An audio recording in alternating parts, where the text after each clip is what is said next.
Welcome to Training Camp, where everyday preparedness can make a big difference. The rainy season is here, and with it comes the risk of flooding and emergencies.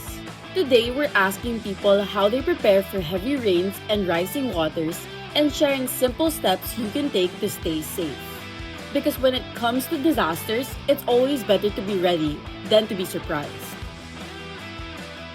Yung importanteng dadalhin namin sa kasi yung dokumento ng emergency bag, cellphone para makontak namin yung pamilya namin na okay lang kami sa ganitong sitwasyon sa pagbaha.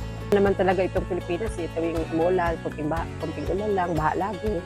So nasanay na rin yung mga tao sa ganyang kasi wala naman na pagbabago. So siguro kung mga sakaling bumaha talaga, so kailangan mo nang isave mo na yung sarili at saka siyempre yung talagang basics need na pagkain para ligtas lahat. Ang una kong dadali, ma'am, yung pamilya ko, yung pagkain namin, tubig, damit, badig, unan. Tapos may maayos dapat na kaming malilipatan in case na may bahan. First aid kit, una kong dadalhin, the same time yung pera. Need natin yan sa araw-araw. In the same time, ma'am, yung mga personal na gamit natin na mga gamit natin sa pang-araw-araw. Flashlight. Siyempre, ma'am, yung natin is yung priority needs. Siyempre, the first is yung the family mo, siyempre, or family natin. Then, yung needs and want natin na kinakailangan, like shelter, food, etc. Yun yung mga priority natin. When it comes to floods and heavy rains, preparation is key. Let's go over a quick checklist to help keep you and your family safe.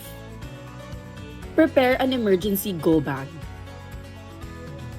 Stock up on drinking water and non-perishable food.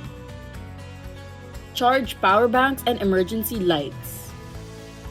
Keep important documents in waterproof containers. Clean gutters, drains, and waterways around your home. Monitor weather and flood advisories regularly. Know your evacuation routes and nearest evacuation center. Keep emergency contact numbers handy. Prepare medicines and first aid supplies. Move valuables and appliances to higher ground when flooding is expected. When disaster strikes, preparation can make all the difference.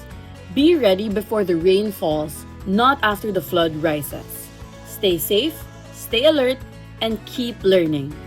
This is Training Camp.